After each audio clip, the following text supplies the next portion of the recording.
Hello students, today we are going to learn about aquatic plants.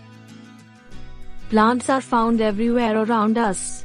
They can be found on land and in water as well.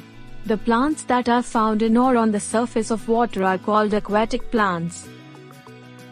You can see some of these aquatic plants completely submerged in water. They complete their life underwater. These plants are called submerged plants. Some examples of submerged plants are Hydrilla, Vallisneria, Volvox, etc.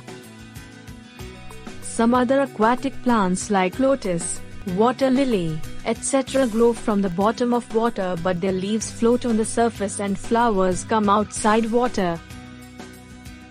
Similarly, aquatic plants like Pistea, Azolla, water hyacinth, etc. float freely on water surface. They are called floating plants. Hope you guys now know about aquatic plants. Thank you.